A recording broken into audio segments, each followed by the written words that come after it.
Now, of course you know that the Amazon River is famous for its piranhas, bull sharks, and other creatures you don't want to meet. But there are even more dangerous rivers in the world. The deepest of them, the Congo, goes so far down in some sections that even light can't reach there. It's the only major river that crosses the equator twice and carries enough water to fill more than 13 Olympic-sized swimming pools into the Atlantic Ocean every second. Wow! Even the most experienced boaters have trouble passing through all of the river's strong currents, rapids in its upper part, and waterfalls and gorges in the lower section. The Congo currents are so fast and powerful that they even divide animals like mountains and oceans do. There are new species of fish evolving separately on the two banks as they can't reach the other side and breed with each other. One of the most dangerous types of fish living here is the Goliath tigerfish. These monsters, that grow up to 5 feet and travel at the speed of 25 miles per hour, are relatives of piranhas. Their mouths are full of vicious, razor-sharp teeth. Their females lay hundreds of thousands of eggs, and the offspring are predators from birth. You have a good reason to fear the Goliath tigerfish, as they're the only freshwater fish in Africa that have attacked crocodiles and even humans. Okay, not swimming there. There are dense jungles and more hungry wildlife, including snakes and some aggressive hippos, all along the river. Still, it's used as a water highway in Central Africa, so barges traveling on it for weeks are often crowded with up to 2,000 people and capsize every now and then. And if you believe the local folklore, there's one more thing to be afraid of: the one who stops the flow of the rivers, a dinosaur-like beast that is said to live in the Congo River basin. There have been over 100 sightings over the last century, but no one can provide solid evidence the beast is real. At the turn of the 21st century, there was a series of terrible, mysterious stories on the Kali River in Asia. Something described as a mud-colored water pig would drag swimmers underwater in front of terrified eyewitnesses. British biologist Jeremy Wade stepped up to crack the case. He noticed that all the scary incidents were happening in one specific spot, stretching about 4 miles.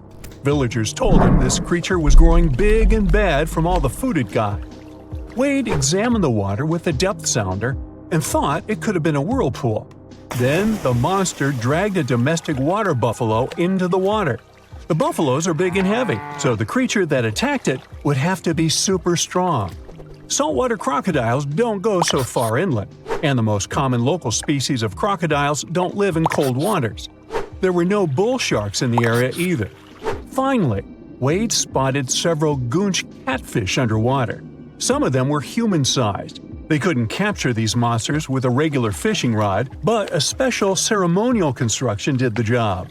The largest fish was 6 feet 7 inches long and 3 times the weight of an average gaunch. It was large enough to take down a human or a large animal, but Wade mentioned there could be even bigger ones living in the Kali River. The Orinoco River in South America is dangerous to navigate because of some crazy curves and strong underwater currents. It's easy to get lost here, even if you have your GPS on. There are sudden waterfalls all along, and you must be prepared to handle those to survive. The river is the only home to a rare Orinoco crocodile and has some pretty scary-looking vampire fish swimming around. This payara fish has sharp, spiky daggers that line their gums and 2 elongated fangs that rise from their lower jaws. Could probably use an orthodontist and some braces, you think? It's a ferocious hunter constantly looking for the next victim, which is going to be a medium or large-sized fish. If a human catches a payara, it will defend itself, leaving cuts, nips, and bites, but there are no known cases of this cutie taking a human life. Well, that's good. The Yellow River in China received its name after its color, but it wasn't always this yellow. It was first formed at least 30 million years ago and shifted its course over 30 times over the centuries. Yellow sediments moving downstream from a plateau in the distance transformed it from clear to muddy.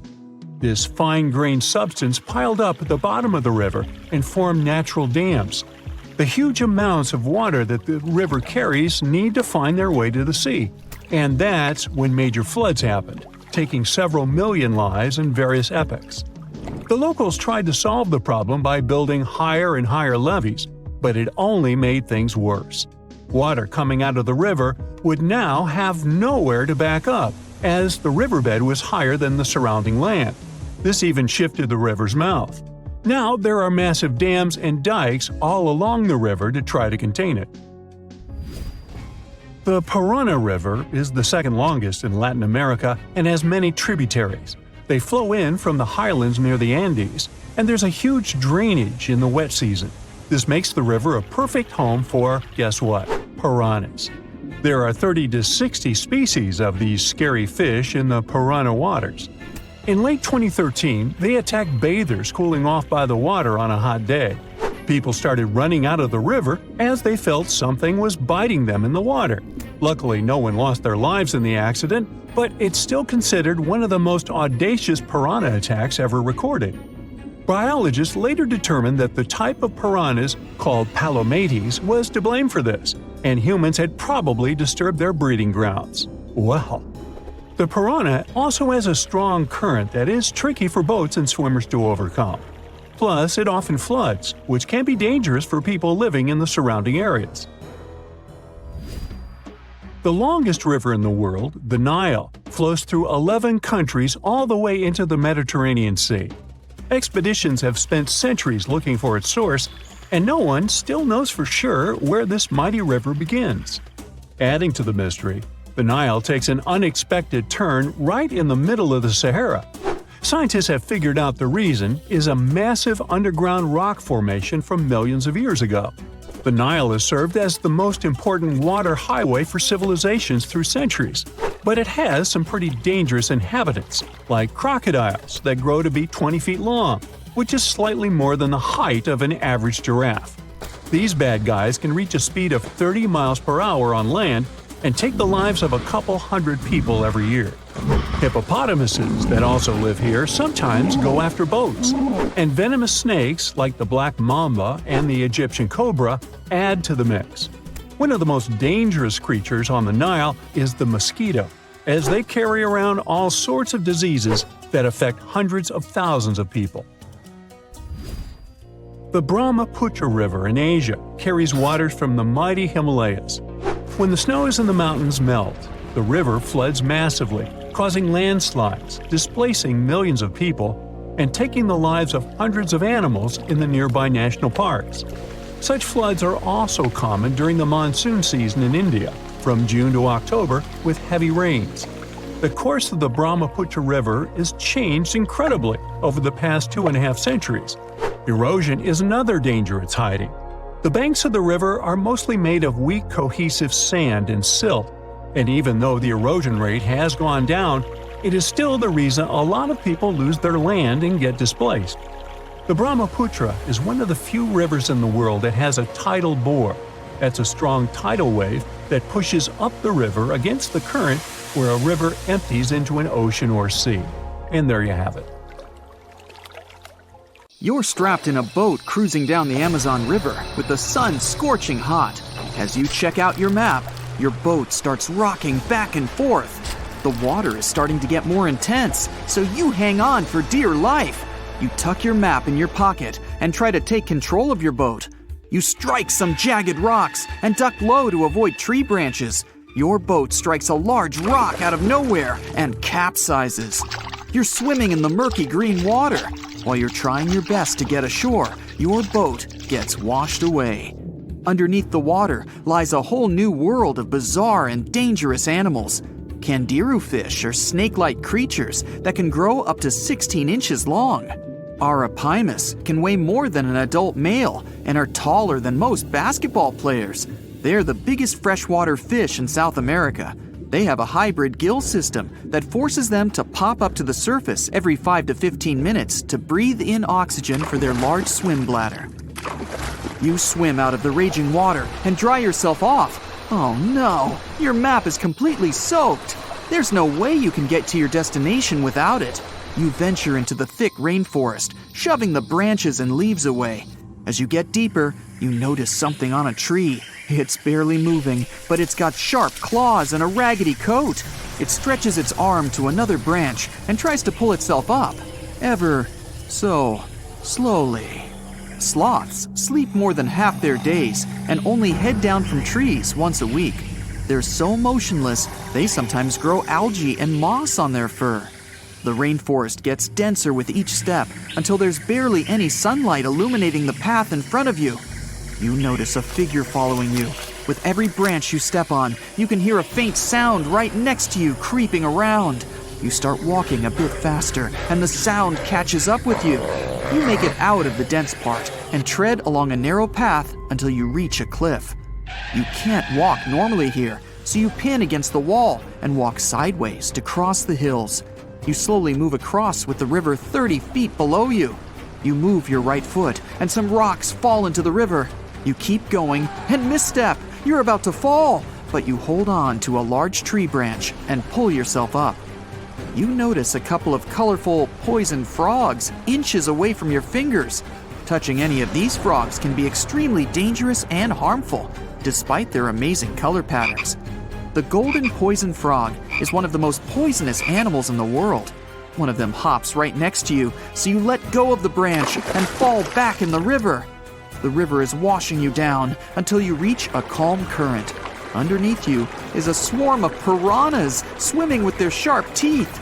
The red color on their skin is unmistakable, so you swim off like an Olympic athlete. Piranhas will eat anything that gets in their way, no matter the size. You grip onto a log and climb up a small rock to catch your breath. There's a huge electric eel underneath the rock. Despite their name, they're more related to catfish than eels. They use their powerful 600 volts of electricity to defend themselves and catch food. You're stuck, unless you're like the common basilisk that can run on the water like a jet ski. These incredible lizards have special webbing on their toes and can run the distance of a basketball court. You hop on a bunch of rocks until you reach the land. You continue walking along the riverbank until you come across a moving rock. You rub your eyes and see it moving again. It's a dinosaur-looking turtle that resembles a crocodile with armor. The mata mata is a freshwater turtle that disguises itself with its surroundings to catch prey. Their heads stretch longer than their bodies. You shimmy your way past it and continue. You head back into the rainforest and find a spot to rest. Wait, there are giant ants everywhere. They're the biggest ants in the world and can produce one of the most painful stings out there, even comparable to a wasp's sting. You immediately get up and find another place to rest.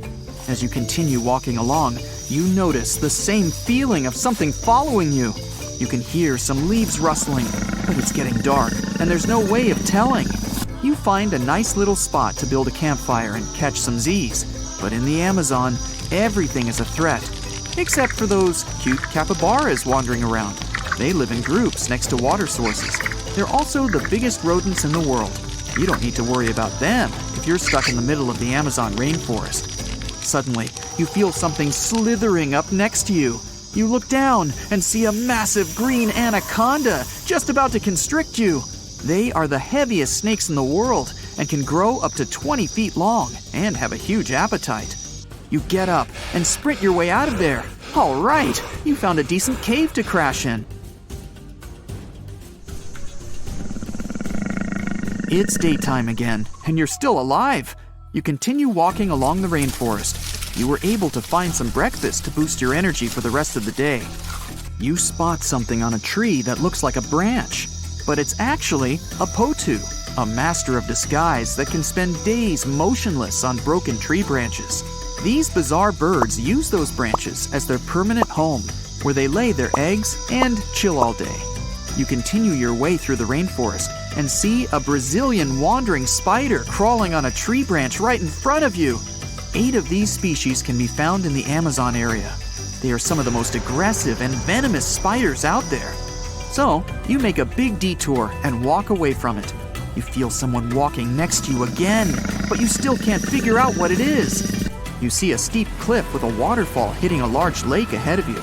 Looks peaceful, until you see a team of black caimans gathering around the shore. They're the biggest predators in the whole Amazon ecosystem and feed on anything that moves. It's a good thing you're on high ground, otherwise, whoa! You slip and fall down the river, right on the deep end. So far, no caimans spotted you. You swim underwater and try to get to the opposite end of where the reptiles are. As you climb out and dry yourself off, you notice some large black spots on you. You try pulling them off, but they've latched on pretty hard. The Amazon giant leech finds its target by tracking movement and shadow. Once they attach themselves to the skin, it's extremely difficult to extract them. The best way to do so is to slide your finger next to its mouth and pull it off slowly. Ugh. You manage to get them off your body and see that the caimans are swimming towards you. You're pinned to the wall with the lake of hungry reptiles approaching. Suddenly, a pink dolphin jumps out of the water and splashes all over them. They can grow larger than humans and are the celebrities of the Amazon. Scientists think they get their color from the blood capillaries on their skin. The Amazon even has bull sharks swimming around. These carnivorous giant fish are threatening to humans and can swim in both saltwater and freshwater. These sharks prey on anything within their reach, including other sharks. The dolphin distracted the caimans, so you climb up the cliff and try to find the best way to escape. Opened jaws waiting for you to fall into the pit are right below you. You're lucky enough to escape to the top, but as your arms pull you up, the first thing that you see is a jaguar looking straight at you. It's the creature that's been following you this whole time. You get up while it starts circling you, timing its strike. You know that you can't take on a jaguar, nor can you outrun it, so you grab a large tree branch from the ground to defend yourself. It jumps at you, but you duck down in time. The jaguar lands in the water far away from the caiman crocs. It's a good thing these large kitties are excellent swimmers. You pick yourself up and continue. And to your surprise, you find your boat again. You fix it up and sail your way out of the Amazon. Whew! Around 128 million years ago, give or take, snakes popped up out of nowhere and started thriving on Earth, eventually branching out into around 4,000 species we have today. But it's not just because they ditched their limbs and got all long and slithery. Even though there are 25 groups of limbless lizards, snakes are the one who really hit the jackpot in terms of diversity. To figure out what makes snakes so successful, scientists looked at over 60,000 snake and lizard specimens from museums all over the world. According to them, snakes have been evolving faster than lizards in key ways, which gives them the upper hand when it comes to exploring new opportunities. So if you think this is creepy, hey, I'm right there with you. But let's push forward. One major factor of their success is their feeding habits. With their flexible skulls and keen sense of smell, snakes can eat animals way bigger than their heads and track down prey like champs. When dinosaurs got wiped out around 66 million years ago, snakes were ready to adapt to the changing world and fill those empty spots. Now, we're not sure why snakes evolved so quickly, but it's clear that there's something special in the grand scheme of evolution. Just like the sudden explosion of flowering plants, these macroevolutionary singularities have shaped life on our planet in unexpected ways. Now, snakes can be found almost everywhere on Earth, showing off a wide range of traits and habitats. They can be found in deserts, rainforests, grasslands, and even deep oceans. All snakes are predators, munching on different prey, including insects, small vertebrates, other snakes, and sometimes even larger mammals or humans. Ow! However, you won't see any snakes in Ireland. Why? Well, one of the most famous legends about St. Patrick involves him driving these reptiles out of Ireland. Still, experts think snakes never lived in Ireland to begin with, so it's more of a symbolic story than anything else. There are a few more places in the world where snakes don't exist, like Iceland, Greenland, New Zealand, and Antarctica. New Zealand's lack of snakes is especially intriguing, considering its proximity to snake-heavy Australia. The reason for this seems to be the country's ever-changing climate, which makes it difficult for snakes to thrive. Now, even though New Zealand is snake-free, sea snakes occasionally make an appearance in its waters. The yellow-bellied sea snake and the yellow-lipped sea crate are known to visit the island every now and then. So when it comes to what country has the most snakes, Brazil takes the prize. With over 375 species calling it home, Brazil has a mix of harmless and dangerous snakes. The country's vast rainforests provide a perfect habitat for these reptiles, including famous constrictors like the anaconda, the boa constrictor, and the emerald tree boa. Brazil is also home to venomous snakes, such as the fer-de-lance and coral snakes. However, if you fear going to a Rio carnival just because you're terrified of Brazilian snakes, I've got some news for you. Out of 4,000 snake species in the world, only around 600 are venomous, and only about 200 of them can cause harm to humans. So, fatal snake bites are less common than people might think. Chances you stumble upon a bad snake are like 5%. Now, it's hard to say exactly how many individual snakes there are out there, as they tend to, keep to themselves. However, scientists can make estimates about the number of specific species. For example, they believe that there could be as many as 1 million common garter snakes in the wild. Cute little guys. Unlike the super widespread common garter, the St. Lucia racer is one of the rarest snakes in the world. It had quite a roller coaster of a story. Thought to be extinct, then found again, then lost, and finally rediscovered in 2012. The survivors are spending time together on a teeny island called Maria Major, after being wiped out on the mainland by mongooses and other invasive critters that like to snack on these harmless snakes. Another reason snakes hit an evolutionary jackpot is because they have this cool thing that they're basically solar-powered and depend on outside sources of heat or light. People often say they're cold-blooded, but that's not entirely accurate. Their blood isn't cold.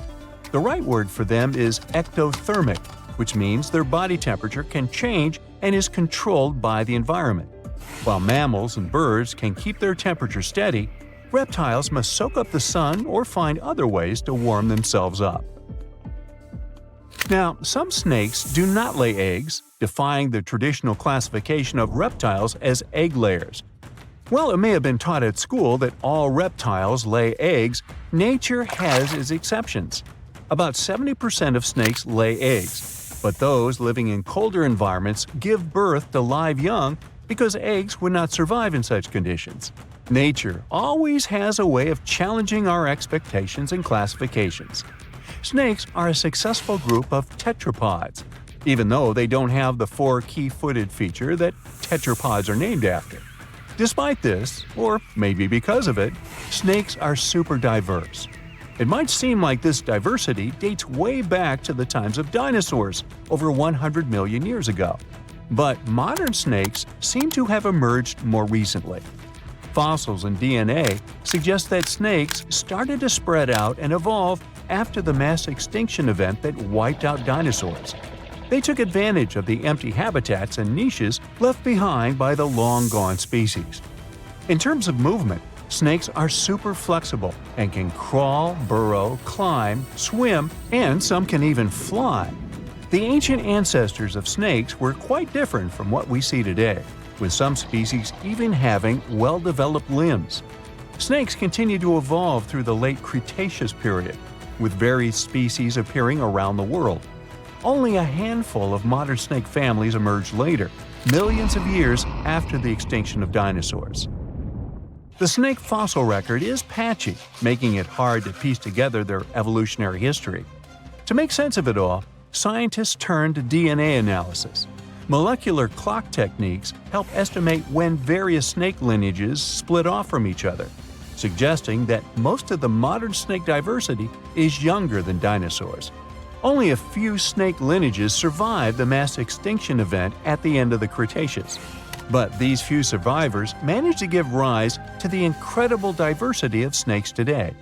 Some snake families persisted for millions of years until they eventually went extinct, while others thrived and diversified in the aftermath of the mass extinction event.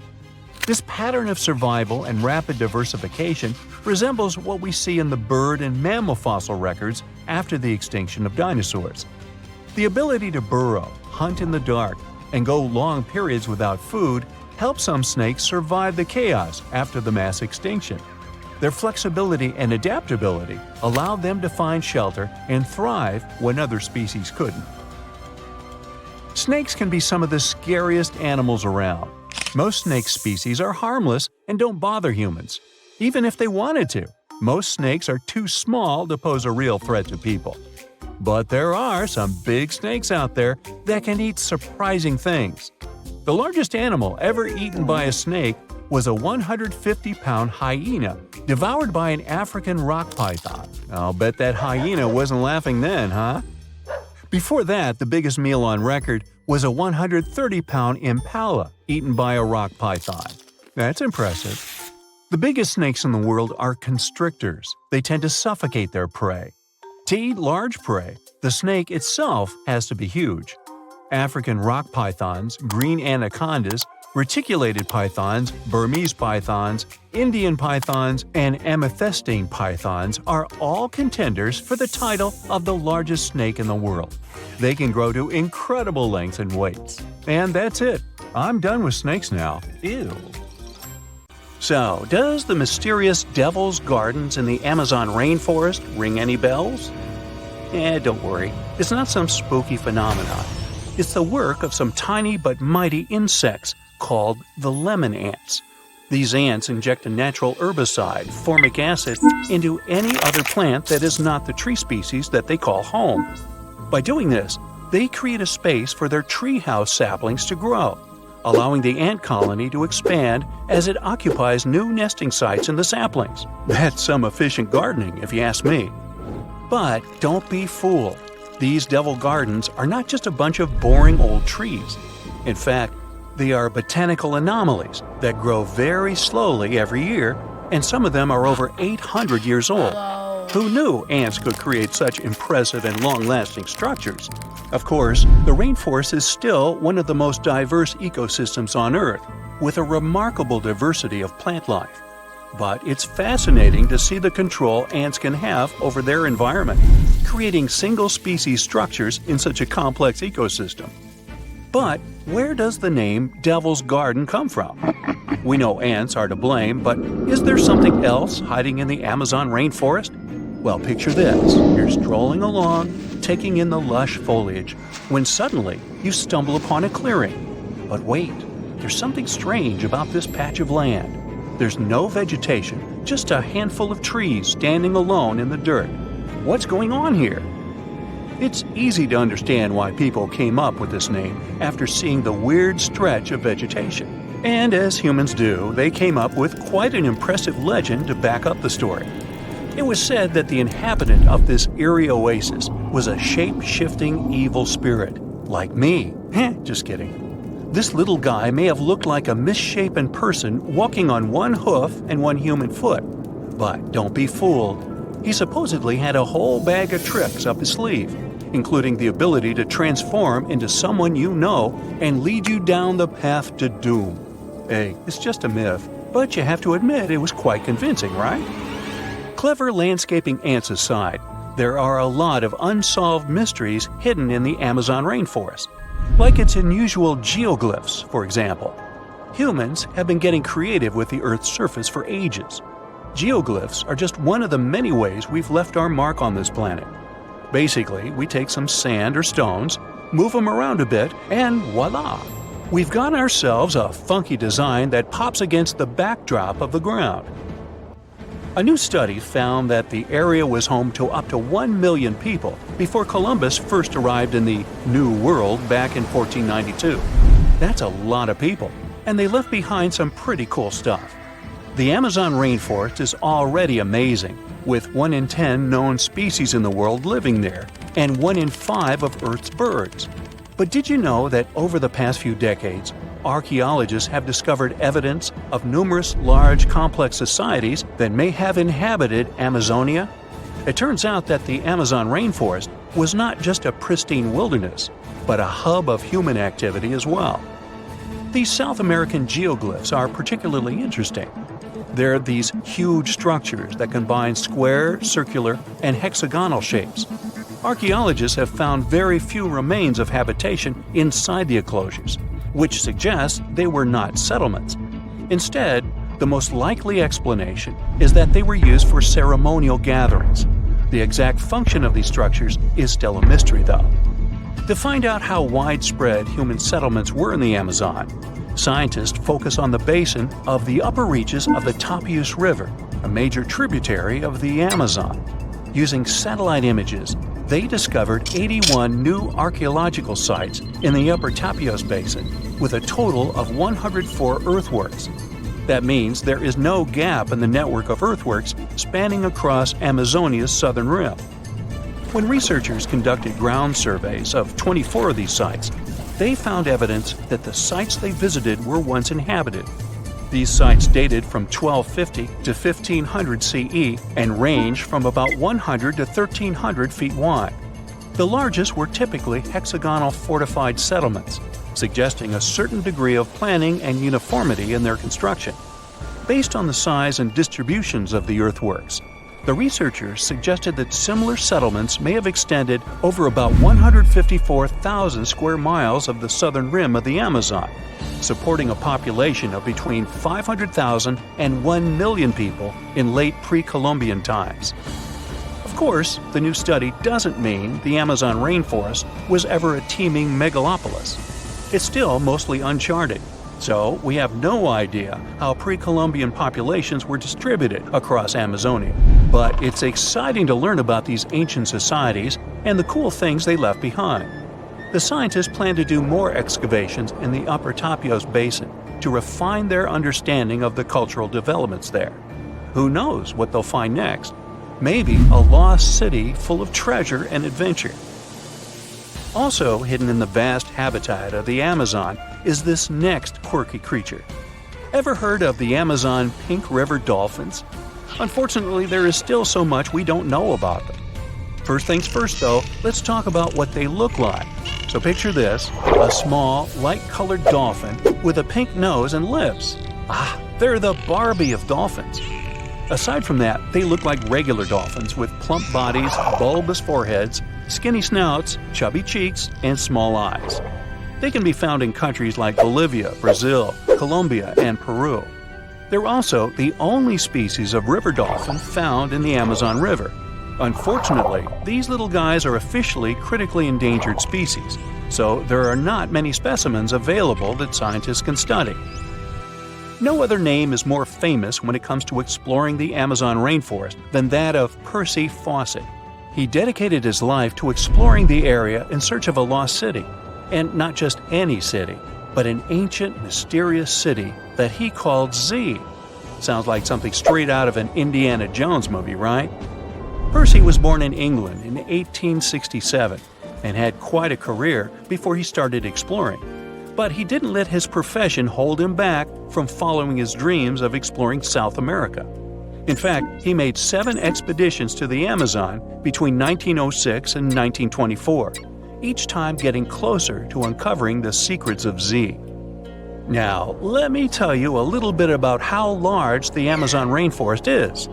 How big is it? I asked myself. It's so big that you could fit the whole of the UK and Ireland into it a whopping 17 times. That's a lot of trees and animals to navigate through.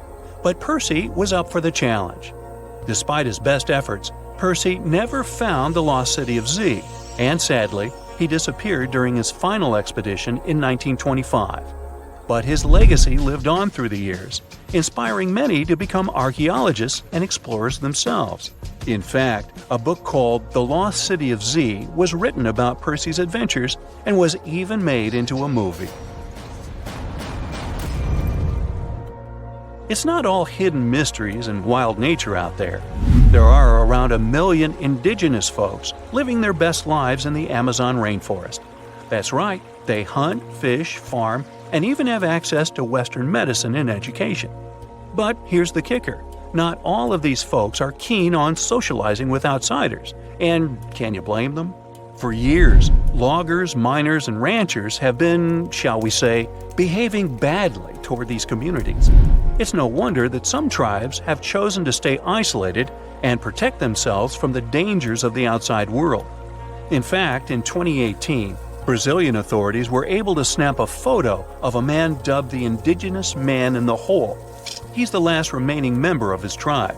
But don't feel too bad for him. He's doing just fine on his own and has made it pretty clear that he's not interested in outside visitors. The authorities still leave him some seeds and tools though, so it's not all bad news. No one expected such a strong storm. It's too dangerous to sail back to the land because of high waves and winds. But suddenly, you notice a small green island nearby. You and your friend are about 25 miles off the coast of Brazil. You were fishing and didn't notice black clouds obscuring the blue sky. You're approaching the unknown island and see a Coast Guard boat behind you. People from there are screaming something to you, but you can't make out the words because of the thunder. They tell us we should stay away from that island, your friend says. Despite the warning, you still sail since there's no other way out. Around the island, you notice sharp rocks sticking out of the water like knives in the dark. Now you realize what the Coast Guard warned about, but it's too late. Your boat hits a rock. The bottom is pierced. You start to sink. The rain and wind are getting stronger. Both of you fall overboard. Then darkness comes. You wake up in the morning because of the scorching sun and a dry mouth.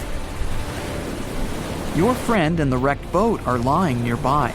Apparently, you'll have to wait for rescuers to get out here.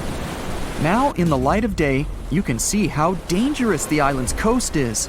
It's surrounded by rocks, and you're lucky you've survived. Getting out of here will be difficult. Together with your companion, you decide to look for coconuts and bananas. Your friend goes to the wreckage and pulls out a bag of medicine.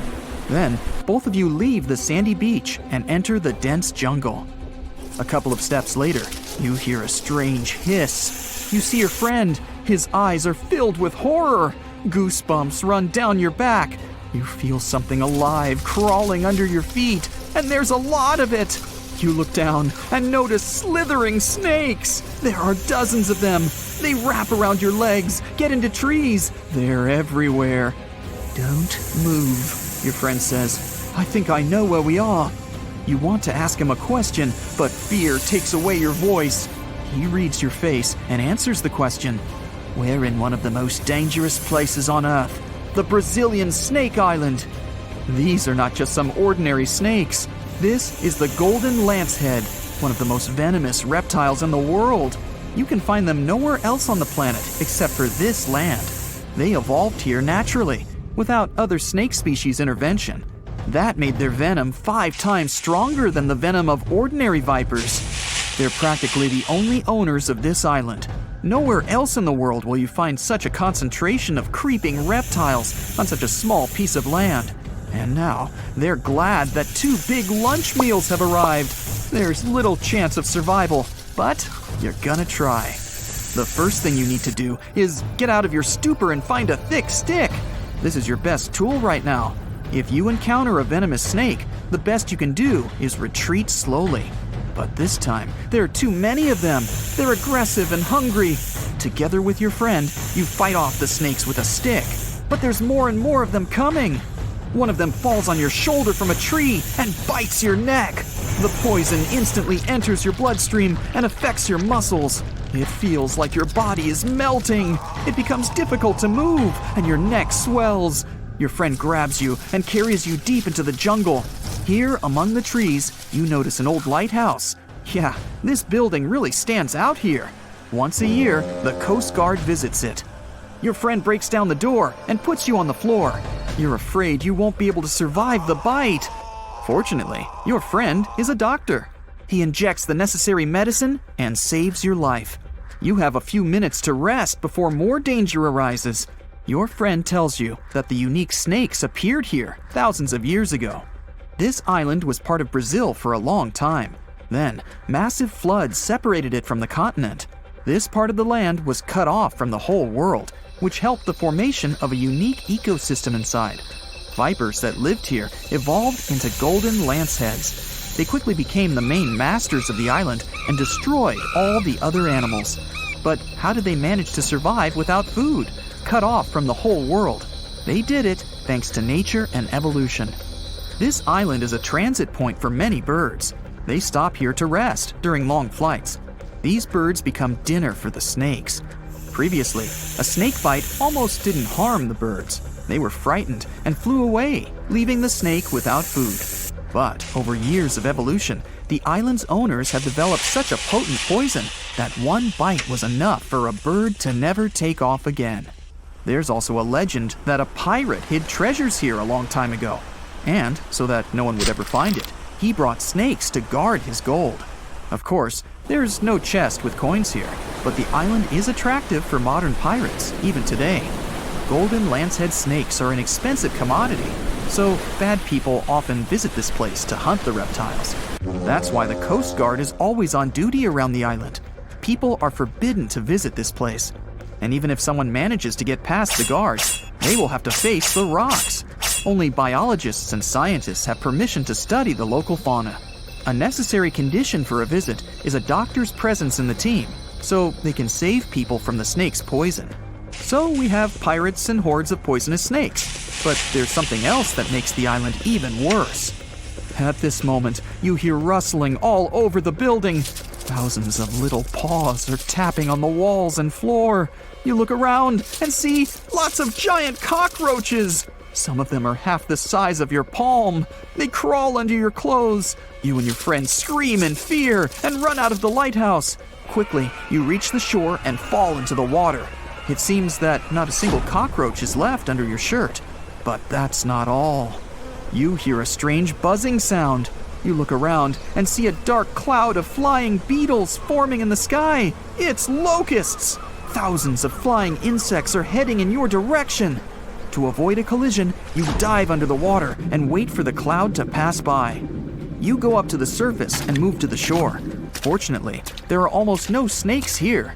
You and your friend are afraid to approach the jungle and wait for several hours until rescuers arrive. You're nervously painting a pattern on the sand and make a promise that you'll never revisit this place. Finally, you see the lifeguard boat. You're trying to tell them you got here by accident. They believe you and evacuate you from the island. While you're sailing away, you think about what would happen if many poisonous snakes appeared in a village or a small town. It's difficult to imagine what kind of problems people would face. But in fact, there's no need to imagine anything.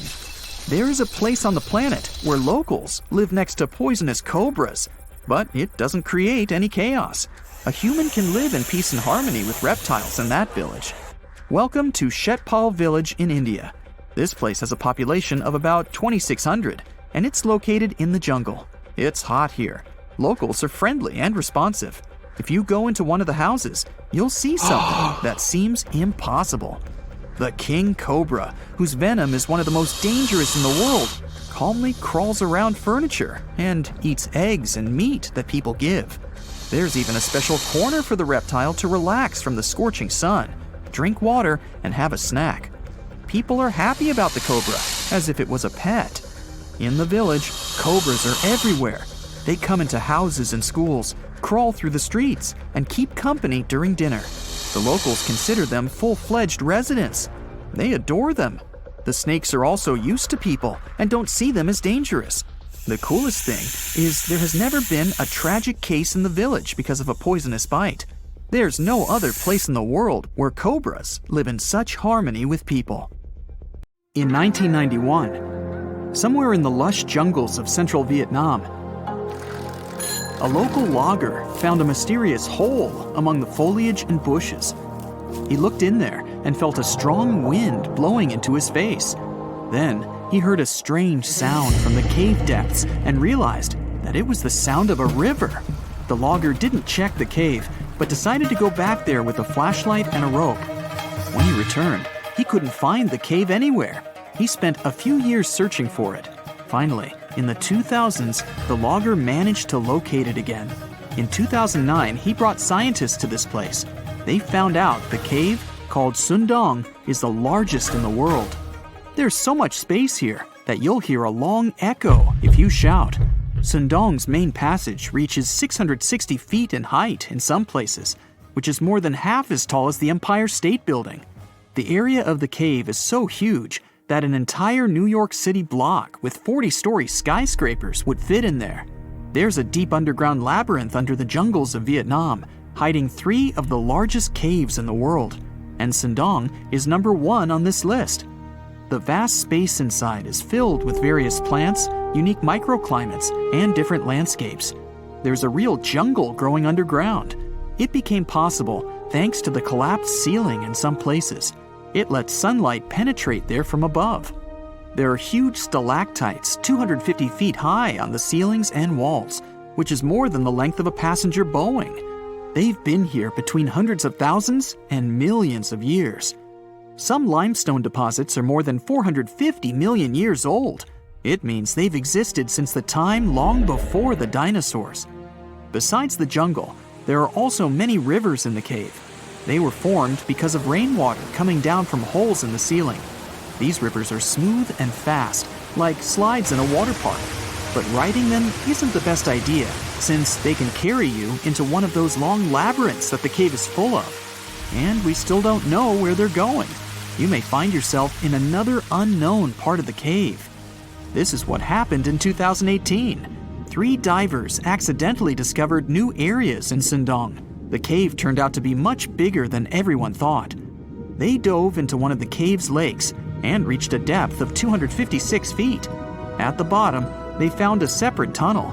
Divers lowered a fishing line with a lead weight there and found out that this place reaches a depth of 394 feet, and the tunnel is more than half a mile long. We still don't know the exact size of the tunnel. Sindong also connects to another huge cave. There are lots of things you can see in Sindong besides underground labyrinths and rivers. You can find spacious rooms with lakes, and you can walk for hours along dark mountain corridors. This place is strikingly beautiful, but dangerous at the same time. And the coolest thing is that you can take a walk here. Since 2013, Sindong Cave has been open to tourists. It's not just an easy walk to take some selfies though. The expedition to the cave lasts for several days. For the first day and a half, you'll explore the 3rd largest cave in the world. And only after that, you'll reach Sindong. The path will take you through rivers, dense jungles, mountains, and rocks. You can meet many exotic birds, monkeys, and other animals. And according to many people, the way to the cave is even more impressive than the cave itself. When you reach your destination, you'll spend the next few days exploring Sindong. Together with other tourists, professional guides, and porters, you'll be sleeping in tents in different places in the cave every day. You'll see some stunning landscapes and, get ready for this, 400-million-year-old majestic fossils. There are also dark rooms with lakes that are good for swimming. Such adventurous expeditions become more popular every year. People who visited the cave call it the most amazing place they've ever seen. Another amazing cave is located in Indonesia, on the island of Flores. It's quite small, but holds amazing things inside. In 2003, a group of scientists discovered ancient artifacts here, including fossils of primitive tools, such as sharpened stones. Scientists realized that hundreds of thousands of years ago, this place was home to our distant ancestors. Then they found a very unusual female skeleton. That woman was only 3.5 feet tall. This is the height of the waistline of an average adult person. That woman had no problems with her spine or with the development of her bones, though. This and other skeletons found in the cave belong to some unknown human ancestors. Scientists called this species Homo floresiensis, or simply, Hobbit. The woman's weight was about 35 to 79 pounds. Analysis of the skull and bones showed she was about 30 years old. Hobbits probably lived on Earth between 190,000 and 50,000 years ago. There's a chance they met the ancestors of modern humans. The next cave is in Turkey. Imagine that you live in an old house and decide to make some repairs. You throw all the old stuff out of the rooms. The last place to sort out is your basement.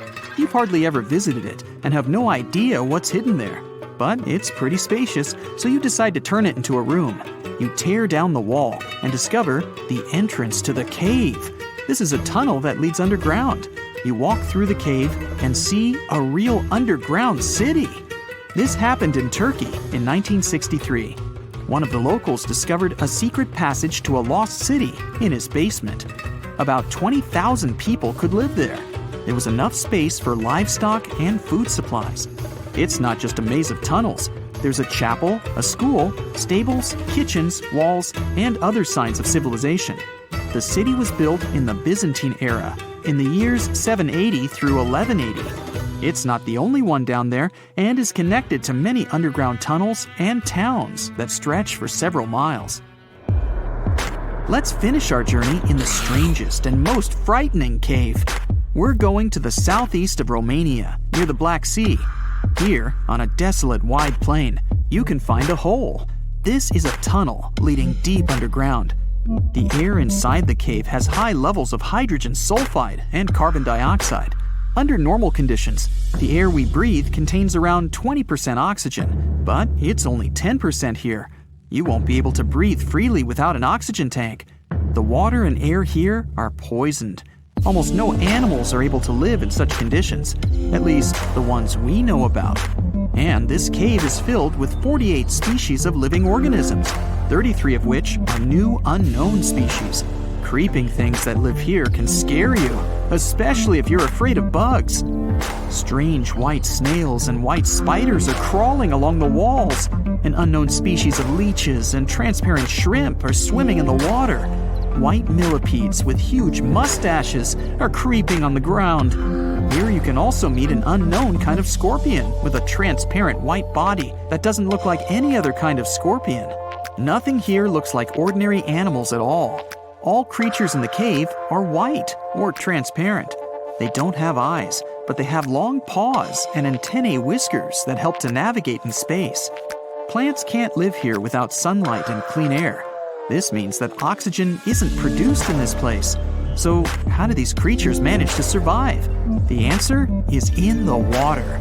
The surface of the lake and puddles here is covered with strangely moving foam. This substance is a living organism. It consists of 1 billion bacteria called autotrophs. Ordinary plants absorb carbon dioxide and use photosynthesis to produce oxygen. This cave is filled with carbon dioxide. Autotrophs absorb it and secrete tiny food particles. Bacteria feed on these particles. Larger organisms then feed on those bacteria, and so on. In the end, there's enough food for everyone. This process is called chemosynthesis. It's like photosynthesis, but uses water instead of sunlight in its chemical reactions. In this cave, evolution has created a completely unique biological system, separate from the rest of the world. There's a beautiful island in the Atlantic Ocean 25 miles off the coast of Brazil.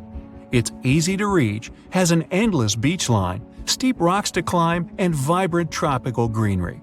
Yet there isn't a single hotel here, no one's hiking on all those rocks, no one's watching sunsets by the ocean, and you'll never see kids build sandcastles on the beach. People left this island a long time ago and will unlikely ever come back to live here. It's been long since taken over by creatures you'd rather never meet. Ilha da Queimada Grande has the highest concentration of venomous snakes in the world. It's the only natural habitat of the golden lancehead viper, one of the most dangerous snakes on the planet.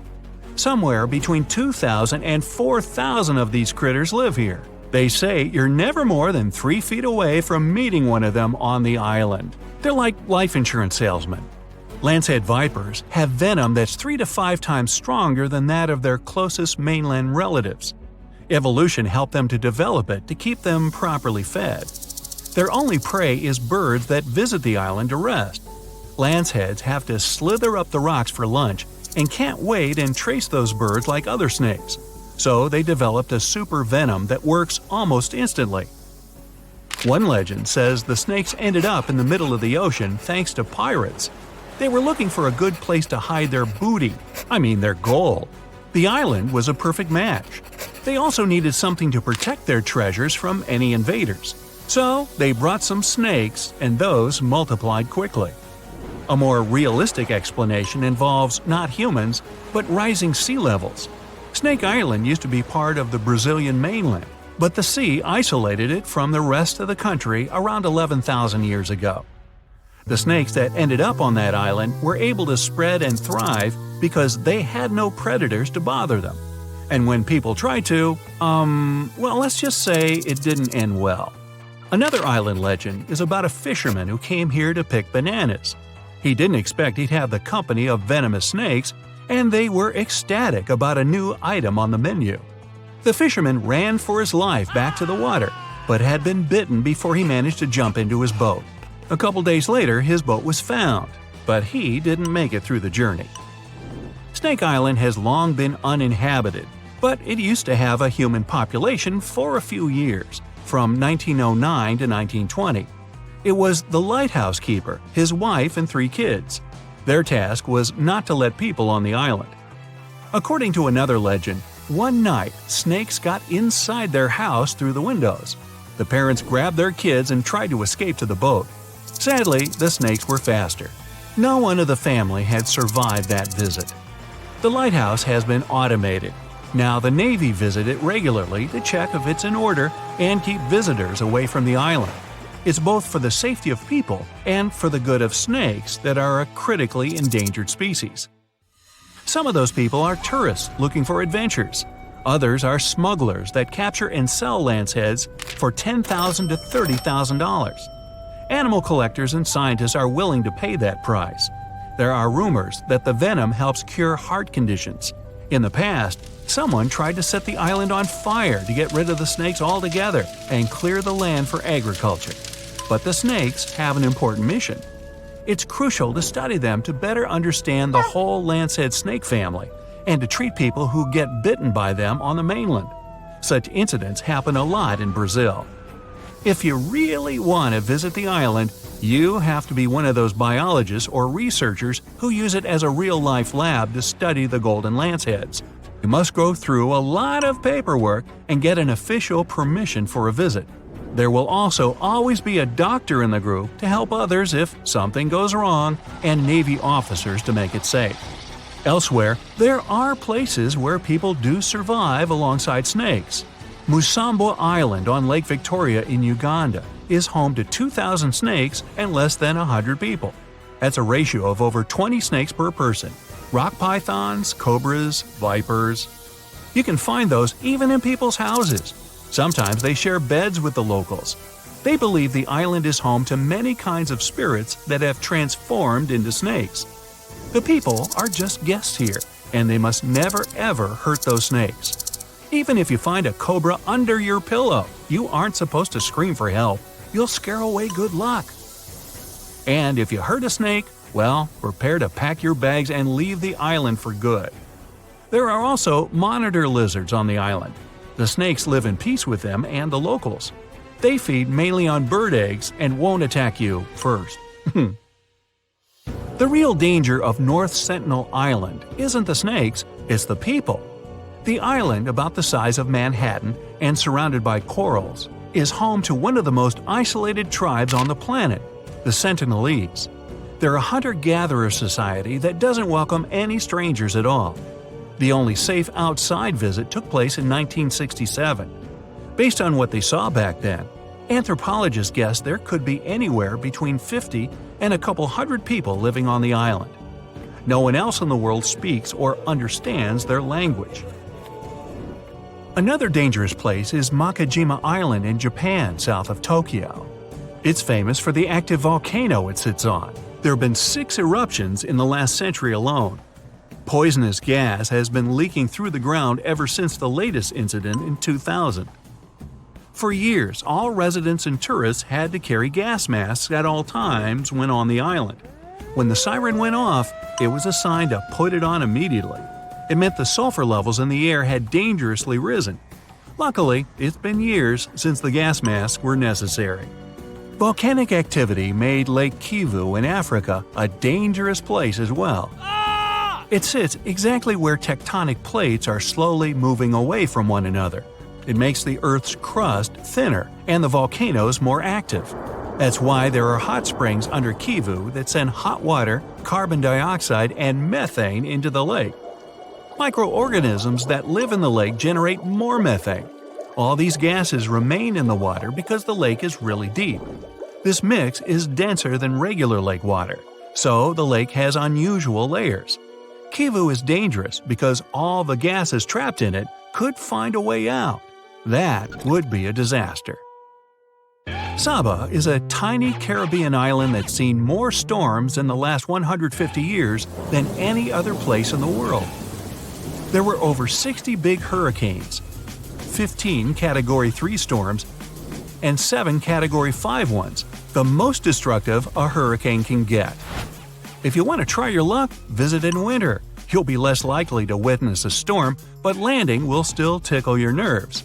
Saba also happens to have one of the shortest and most dangerous runways on the planet, stuck between two rocky ridges. Bouvet Island is the loneliest and most remote one in the world. The nearest piece of land is 1,000 miles north, and the Antarctic coast is 1,100 miles to the south. Fewer than 100 people have ever been here, mostly scientists that used to work at a research station. If you decided to travel there, the journey would take days. If something went wrong, there would be no one to save you in time.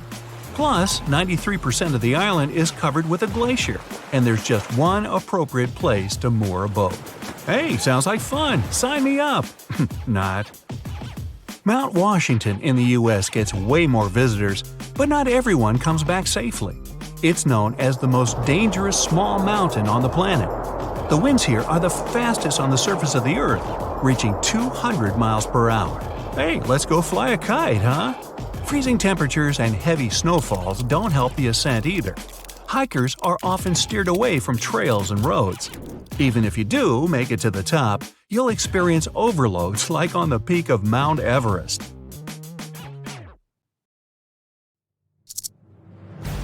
Snakes, crocodiles, big lizards. Not exactly a big deal.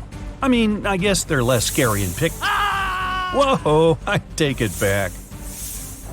Crocodile monitors are the only reptiles, other than snakes of course, that have forked tongues. No, we're not counting telemarketers. Somehow, that tongue helps them pick up delicious scents. Oh, and they're also called tree crocodiles.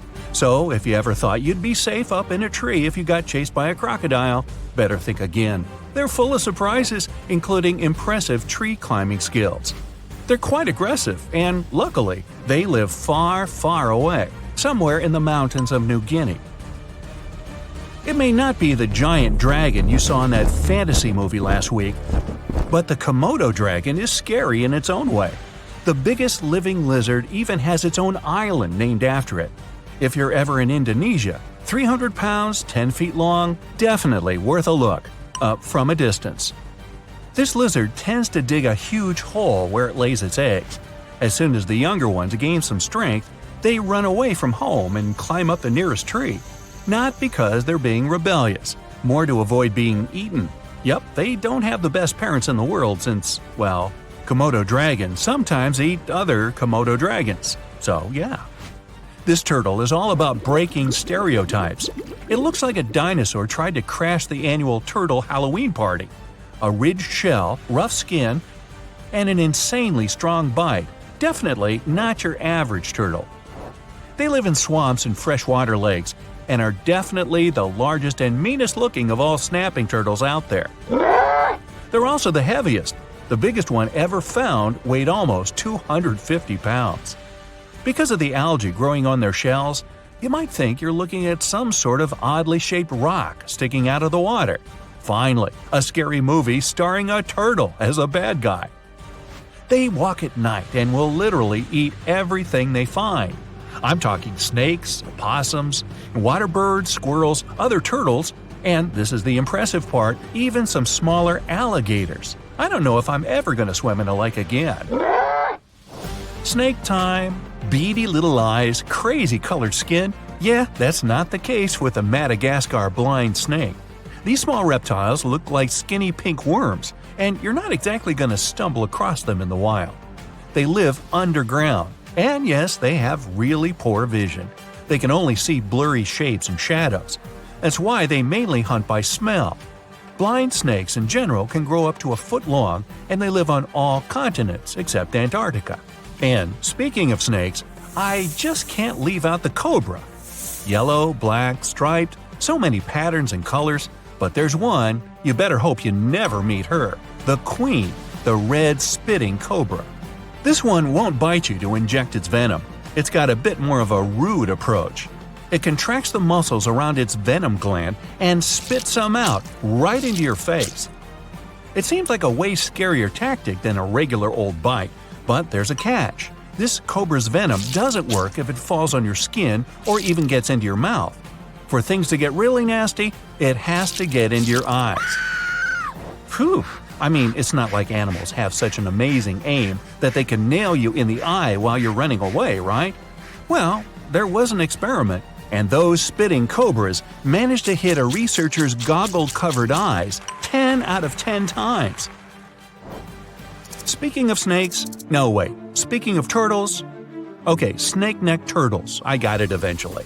When you see one roaming around, you might think it's a snake that's borrowing its buddy's house while it's out of town. But no, this turtle's neck is almost half its total size. How awesome would we look with necks like that? No thanks. They mostly chill in wetlands or swamps. Some of them are also known as stinkers, like me. And you can find out why if you catch one having a bad day. They can launch their stinky spray more than 3 feet. Well, that beats me. Pac-Man frogs, named after the greatest game ever, according to that weird guy you met at the grocery store, have round plum bodies with pretty big stomachs and mouths. They come in different colors, including apricot, strawberry, and albino. So red, yellow, and white, I guess. They're pretty lazy and not into climbing or even moving. They do have teeth though, and they won't hesitate to bite if you touch them. Luckily, they're not poisonous, but it probably wouldn't feel that good to have a frog hanging from your finger. No, I guess it wouldn't. This is a gharial, one of the strangest and most unique crocodiles out there. Check out that ridiculous snout. But it does come in handy when it's trying to catch fish. Unlike crocodiles that stalk and then lunge at their prey, gharials sense vibrations in the water. Then they whip their heads from side to side, then it's sushi time. Nom, nom, nom. Their jaws have more than 100 teeth. Gharials prefer to stay in the water most of the time, but sometimes they go out to chill if it's sunny enough. Just give them a clear freshwater river and they'll be happy. Yeah, no need to tell me twice. Lizards, snakes, frogs, step aside please, turtles are slowly but surely taking over this video. Strap yourselves in for the pig-nosed turtle. It's another freshwater turtle, this time with a long snout, complete with 2 big nostrils. It gets its name because, duh. That sweet snout allows it to breathe while the rest of its body stays underwater. That way, it can keep its body hidden. It's safe from any underwater danger too, since its belly looks sort of like the reflections made by nearby trees. It may look funny, but this turtle's had its own camouflage tactics and totally unique look for the last 140 million years. That's way before the dinosaurs went extinct. The leaf-nosed snake has a quite elongated body and a bizarre nose that looks kind of like a bendy leaf. Okay, so this Pinocchio snake comes from Madagascar and lives in trees, and you might easily mistake it for a branch. This snake chills during the day and goes out at night to find itself some delicious smaller reptiles, frogs, and even birds.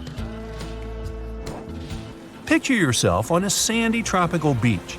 The sea, coconuts, palms, and iguanas? Yeah, these guys hang out everywhere, in the sand, up trees, on walls.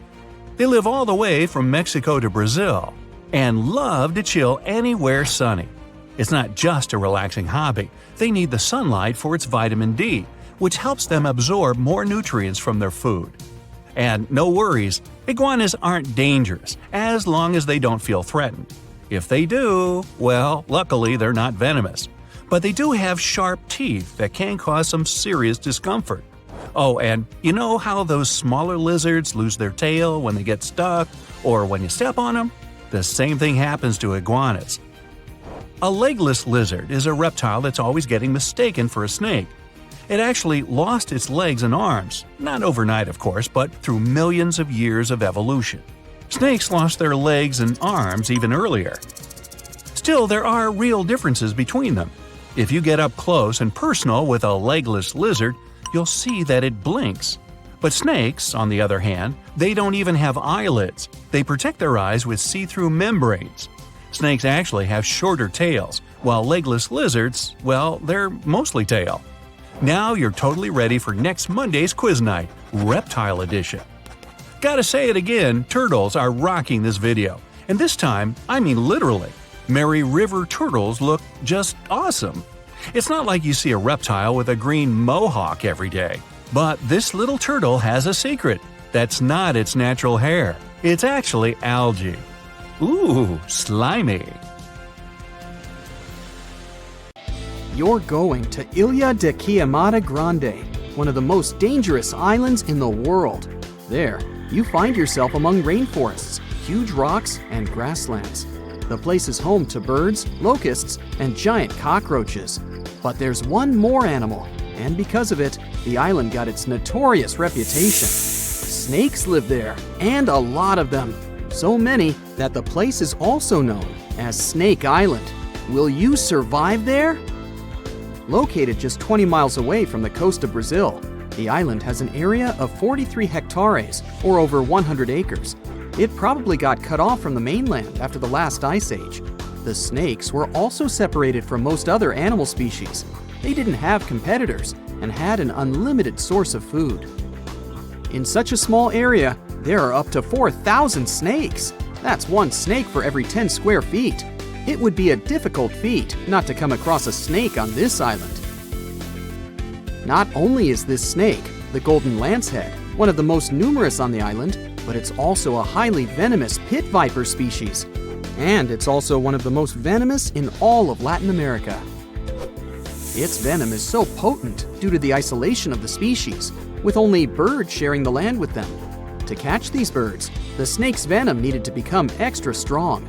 And indeed, since they got separated from their distant relatives, their venom has become up to 5 times more powerful. Most of the time, these snakes hide in the trees or amongst leaves on the ground. If you find yourself stranded here, you'll want to keep yourself a safe distance away. Snakes mainly use their sense of smell and rely on vibrations. If you get too close to one, either stand still or slowly walk away. If you make too many vibrations, this will make them feel threatened, causing them to strike. If you spot them a safe distance away, or if you're walking toward tall grass, stamp your feet a couple of times. This will notify snakes of your presence. They won't risk taking down prey larger than they are and will likely slither away. Carrying a stick is always a good idea, just in case you happen to come across a snake accidentally. This way, you'll have an extension of your arm that cannot be bitten. This simple thing might save your life. A stick with a V shape on the end will give you even more advantage. Even if a snake starts acting aggressively, holding it down will stop it in its tracks. But whatever happens, don't try to pick it up. Okay, but what if you get bitten? The chances are pretty high on this island, of course. First of all, don't try to get the venom out on your own. Make sure you call emergency services immediately. And once help is on the way, apply a wide bandage. A piece of clothing will do if you don't have anything else. Don't try to chase the snake trying to identify the species. Emergency services know how to figure out what venom it is. Now, just keep calm and wait for help. You might be wondering who you can call on this abandoned island. Well, since it's strictly prohibited to visit this place, there are signs advising to stay away all over the island, along with a number you can call if you run into trouble. Let's say you've successfully avoided getting bitten. The next thing to consider is what you can eat there. Snake Island was previously known as Ilha de Queimada Grande, where queimada is Portuguese for forest being lit up, or forest fire. The reason for that was the fact that the entire island was deliberately set on fire to make room for a banana plantation. Unfortunately, the banana business didn't turn out to be a success, probably because farmers got sick and tired of snakes. But some banana trees still thrive today, and they can provide you with some much-needed nutrients. You'll also want some protein in your diet throughout your stay. Luckily, along with the snakes trapped on the island, there are also cockroaches. These giant prehistoric-looking roaches come out at night to feed on plants. Get that barbecue started and enjoy the rare delicacy this island provides. A great way to survive on the island is to avoid it altogether. If by chance you happen to be sailing past, keep in mind that this place was once connected to the mainland. Rocks beneath the waves are very likely to damage the bottom of your boat if you get too close. Make sure you keep an appropriate distance when traveling past. Sure, this island is intriguing, but please remember that no matter how close you get to it, you won't be able to see snakes from the boat. You can only see these creatures if you get close enough, which you really shouldn't do. And it's not only reptiles that make this location dangerous. Pirates visit the island quite often. Not the sea shanty singing peg-legged arr pirates, but bio-pirates who come there to capture the very thing that makes it so dangerous. They come there for snakes, to catch them and sell them illegally. Since the island got cut off around 11,000 years ago, the golden lancehead has evolved within its own unique habitat. So, although there are many reptiles on this island, they're still an endangered species. Due to their limited numbers, their value is very high, reaching up to $30,000 on illegal markets, which gives biopirates the motivation to catch them. I can think of better ways to make a living. Anyway, let's say you've got all the resources necessary to survive in one of the most dangerous places on Earth. Do you think you would manage this feat? Perhaps you think it's impossible. You'd be surprised at how possible it can be, if you know what you're doing. It turns out many have visited this scary place before. Research teams often come there. They study the golden lancehead snake, its environment, and its food sources for conservation purposes. But scientists always make sure there's a doctor on the team. There's also a lighthouse on Snake Island. It had been operated by people until the 1920s. Then it became automated. One guess why. Brazilian authorities visit the lighthouse once a year to make sure it's still functional.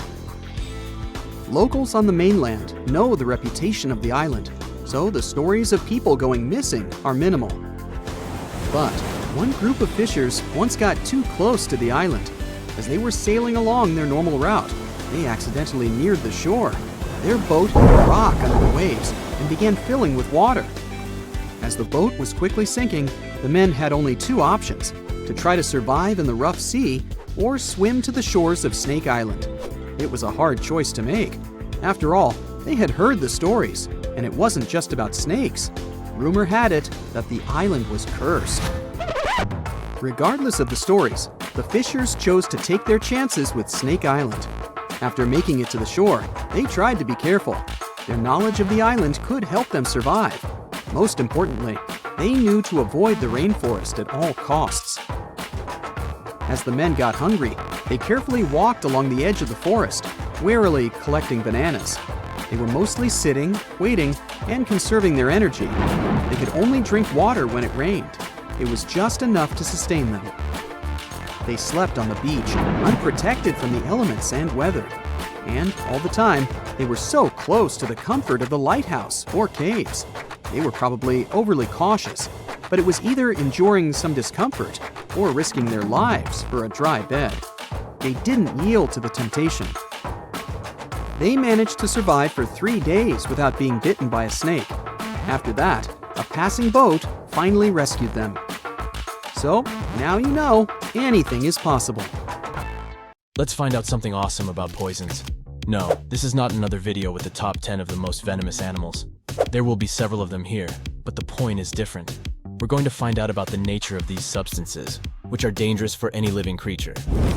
There are 2 glasses in front of you. The first one is full of sour milk, and the other has the venom of one of the most dangerous snakes in the world, Vipera aspis. What do you think? The liquid from which glass can cause negative consequences for your health? The correct answer is sour milk. It can cause bloating, indigestion, and heartburn. But if you drink the snake's venom, nothing will happen. The fact is that this substance is a particular type of protein, and gastric juice splits this protein like any other food. The toxin contained in the poison is dangerous only in contact with blood. Therefore, if you have a wound in your mouth or stomach, then you'll have problems. But as long as the toxin stays away from the blood circulatory system, you needn't worry. However, it doesn't always work like that. Some animals secrete a poison that penetrates your body at the slightest physical contact. But venomous beasts have to deliver this dangerous substance inside your blood. And by the way, this is the difference between poisonous and venomous. In the first case, these are animals that can poison you passively. For example, if you touch them. They don't make any effort, and the poison is released from their bodies constantly. The poison dart frog just hangs out in the jungles of South America and doesn't attack anyone. But everyone is afraid to touch it because its skin secretes one of the most dangerous poisons on Earth. The toxin particles contained in the poison of these animals are so tiny that they easily get through the pores of your skin and cause an intense reaction in your body. But venomous animals have bigger toxin particles that can get inside your body only through injection. Venomous animals bite and sting to deliver the venom to blood. Venomous snakes, wasps, spiders, and other creatures use venom to attack prey. Poisonous frogs or fish covered with poisonous skin use toxins to defend themselves. That's the difference. One of the most venomous creatures in the world is the box jellyfish. When it stings, it injects a powerful toxin into its enemy, affecting the nervous system and skin cells. They are dangerous not only for sea creatures, but also for people. The toxin acts quickly and can lead to serious health problems within minutes. One of the most poisonous creatures in the world besides the poison dart frog is the puffer fish. Yeah, that famous Japanese delicacy. Many have probably heard that if the cook prepares this fish incorrectly, it can be poisonous even after heat treatment. This fish's toxin is 1,000 times more potent than cyanide.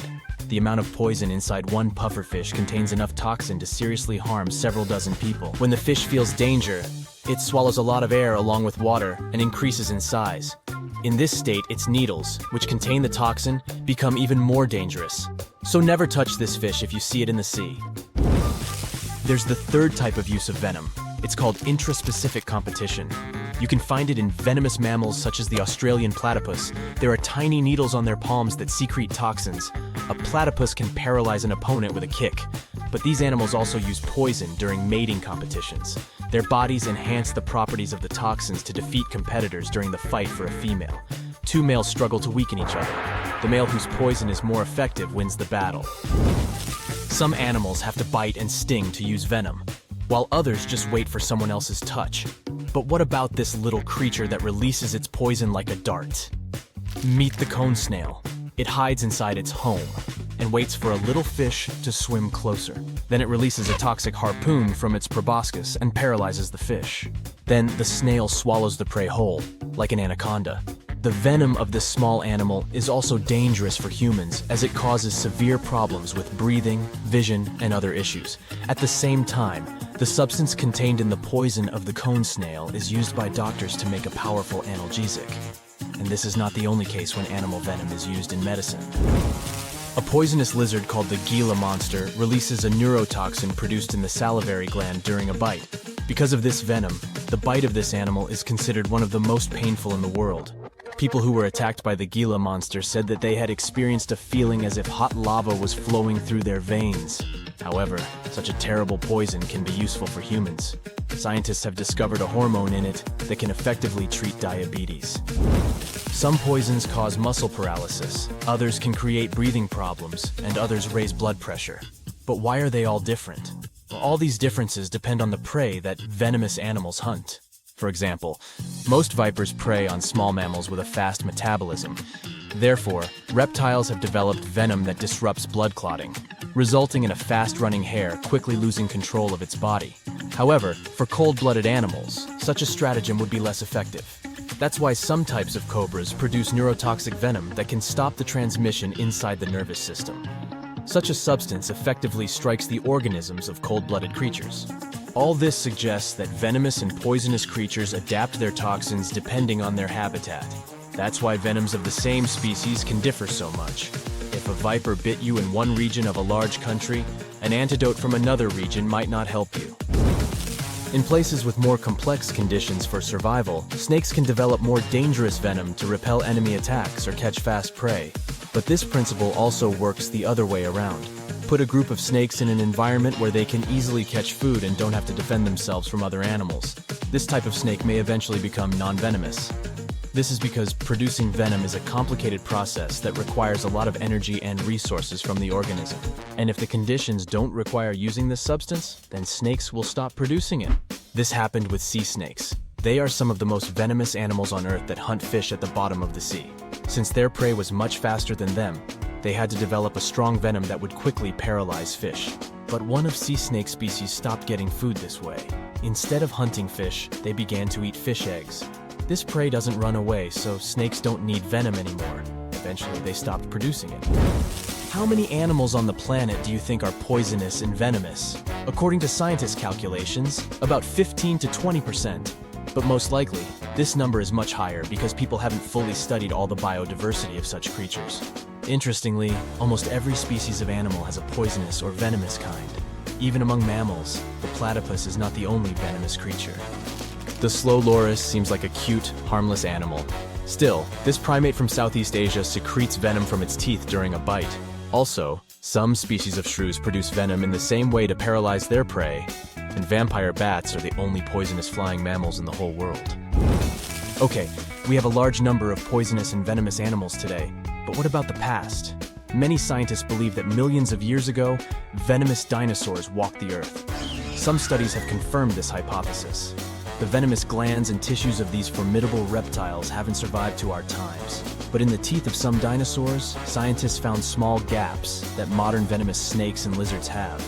It's possible that prehistoric monsters also used these holes to secrete venom through them. A word of warning, when you're in Australia, never stick your finger into these holes. They might be home to burrowing spiders. Some species have a bite powerful enough to pierce nails. It feels similar to a hammer on your finger because of the venom. So always give your boots and outdoor clothes a quick check to be safe. Animals sometimes make homes or look for food in them, especially bandicoots. Silk-lined burrows in shady spots might belong to funnel web spiders. The silk works as a trip line to alert the spider inside about what's happening outside. Look for shiny dark brown to black spiders with finger-like spinnerets at the end of their abdomen. Then you'll find them. Males have a hefty mating spur sticking out of the middle of their second pair of legs. When these spiders feel threatened, they make aggressive moves, rearing up and showing off their startling fangs. These spiders, which belong to the Aranida order, are known for their funnel-shaped webs that widen at the entrance.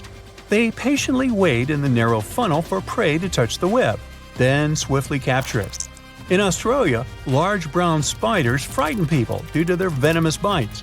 They are infamous for causing people to lose their lives in southern and eastern Australia, particularly in the Sydney area since the 1920s.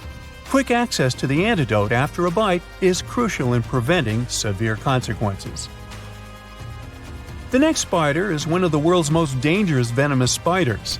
Phonutria nigriviter is a spider living in South America. People often call it the Brazilian wandering spider. You see, in Brazil, 4,000 people get bitten by this critter each year. The bites can cause serious issues, such as hypertension, blurred vision, sweating, and vomiting. You wouldn't want to meet with this creature, as you can also face way more severe consequences than blurred vision. In some situations, its kiss can take a life.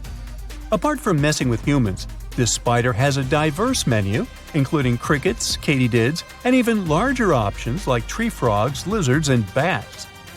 Operating under the cover of darkness, these creatures are the most active during the night. They ambush their prey instead of relying on webs. In the daytime, they seek refuge beneath logs or in narrow crevices. They love to be around banana trees, but can be found in urban areas and inside homes too. If you spot them one day, be prepared. This creature's body is covered with thick brown hair and is not that small. In 2013, a London family had to leave their home due to an infestation of Brazilian wandering spiders. The trouble began when an egg sac, hidden in a bunch of bananas, made its way to their local grocery store.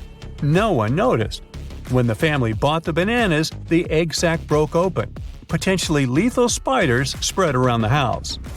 Over 2,500 people visit poison control centers annually in the U.S. Black widows are spiders with the signature hourglass mark on their bellies. Well, let's talk about their bite. These creatures have a bad reputation because their venom is supposedly 15 times stronger than what rattlesnakes pack. When they bite humans, the bite causes muscle aches and nausea. The venom can even mess with breathing by paralyzing the diaphragm. Despite these cases, most people who get bitten don't end up with serious issues unless they're elderly or very young. These sneaky creatures don't pick just one spot to hang out. You can find them in wood piles, burrows, or among plants that act as scaffolding for their webs. Black widows are especially dangerous for other insects and their mates.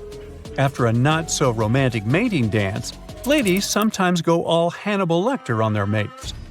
These spiders are architects too, spinning massive webs where females stash a cocoon loaded with hundreds of eggs. Baby spiders move out once they hatch, but the web stays put. Those webs are also traps. Different kinds of prey later join the black widow's spooky snack collection. Yellow sac spiders range in size from approximately 0.12 to 0.6 inches and construct silken tubes under stones, in leaves, or in grass. They're found across the United States and southward toward Mexico and South America. They are venomous to humans and, unfortunately, are commonly spotted indoors. The venom of the yellow sac spider contains cytotoxin. This is a substance that can damage or impair cell function. Reactions like redness and swelling at the bite site are common. Yellow sac spiders are not known for their calm nature either. For instance, a female yellow sac spider may bite when protecting her eggs. These spiders usually come in different light colors. They can be a hassle for people in more than one way. Your car can be in danger too. On rare occasions, they may even set up nests in car engines. Moving on to wolf spiders. They're part of a large and widespread group found worldwide. They're named this way for their wolf-like hunting behavior of chasing and pouncing on prey. Around 125 species exist in North America, and approximately 50 live in Europe. These spiders are typically dark brown, with long, broad, hairy bodies and sturdy elongated legs. Like me. Just kidding. They're super speedy. While they usually create silk-lined tubular nests in the ground, some may conceal the entrance with debris. Others build turret-like structures. A few species also spin webs. Wolf spiders may bite in self-defense. They are venomous, but their bites are not considered dangerous. Some people who are allergic to spider bites may experience nausea, dizziness, and an elevated heart rate. The bite of the spider's large fangs is similar to a bee sting, so it can cause a physical wound at the bite site, and the venom may cause itchiness. The combination of their powerful bite, rapid movements, and startling appearance can be quite unsettling. Beware of the redback spider, a close relative of the notorious black widow. It used to live in Australia, yet it has managed to spread its web across New Zealand, Belgium, and Japan through grape exports. The distinctive red stripes or hourglass marks on their black backs are more noticeable in females.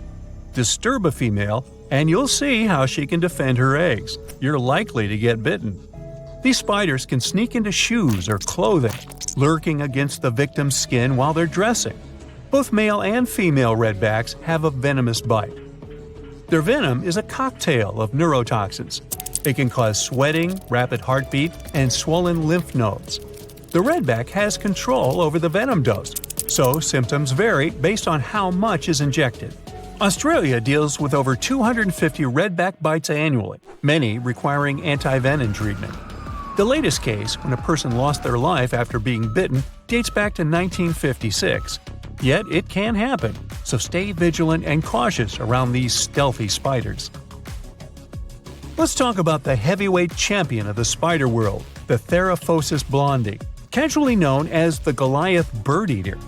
This giant tarantula can stretch up to 11 inches and tip the scales at 6 ounces.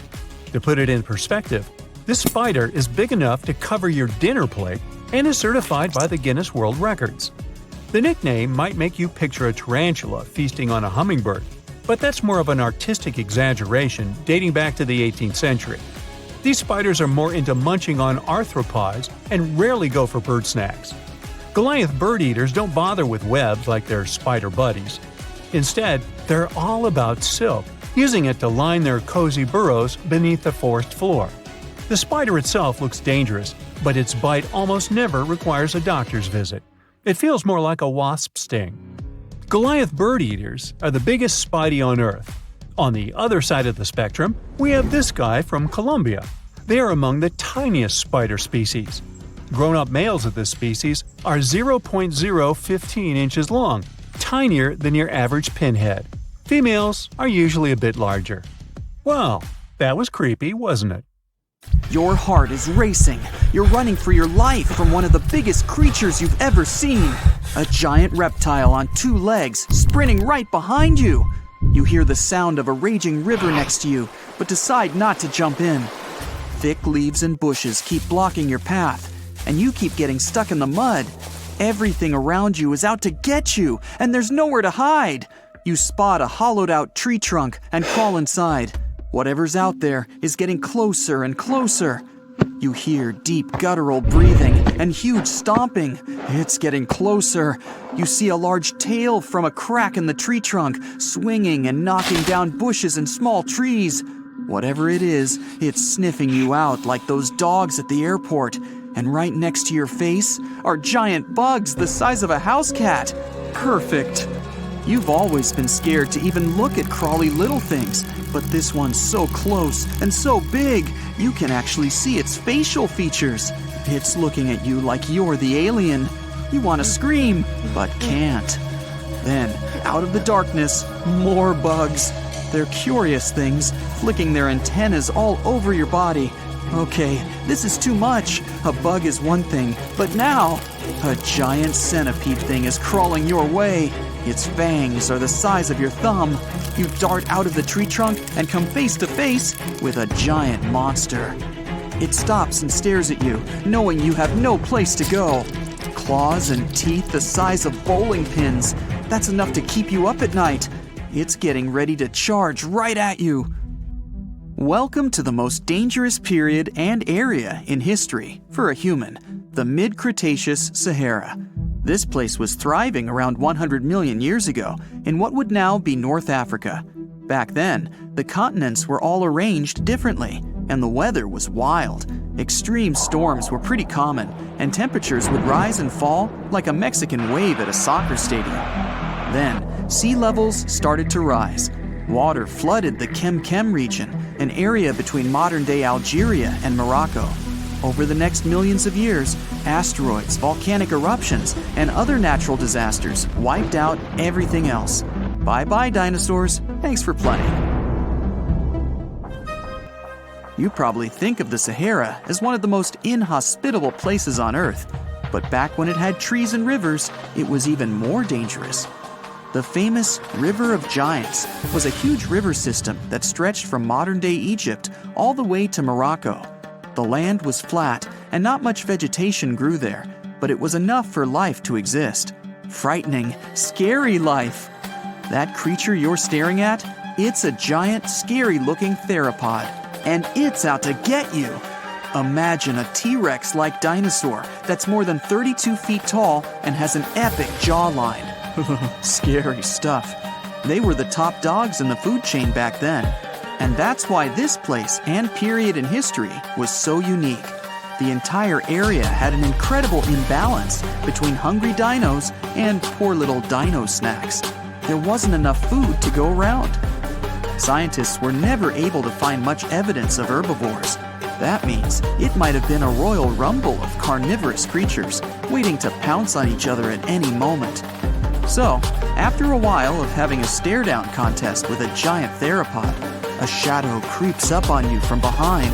You're too scared to turn around, but the growling is louder than anything you've ever heard. It shakes you to the core. You turn around and see a Spinosaurus, and that's about all you can see. You know how they always show the T-Rex as the king of the dinosaurs? Well, this one would be, what, the emperor? It stands about 50 feet tall and has a sail of scales on its back, the size of a regular human.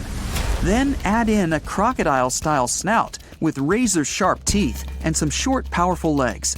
Its diet mainly consists of river fish, but it's looking at you like you're a delicious fish taco. The two alphas are now in a standoff, with you stuck in the middle.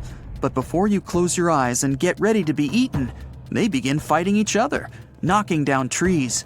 You tiptoe your way out of there and run. The further you go, the better, right? Wrong. Not here, because everywhere you go, there's going to be something dangerous. During this period, there was danger in the sky, in the water, and on land. There were small mammals scurrying around here and there, but they mostly stayed in the shadows to avoid danger.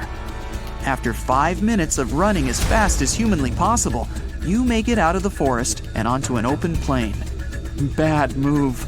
Now there's nowhere to hide. Suddenly, you hear another shriek. You look behind you. Nothing. It's just short grass everywhere. Then you tilt your head up to the sky and see what looks like a giant bird. Only these are technically flying crocodiles. There were plenty of huge pterosaurs that ruled the skies. Alanqua saharica was a flying reptile that may have eaten fish in the river. Those fish must have been tasty. It had a huge wingspan and long, slender jaws. Oh, and it was the size of a small bus. This one found you and is racing down to catch you.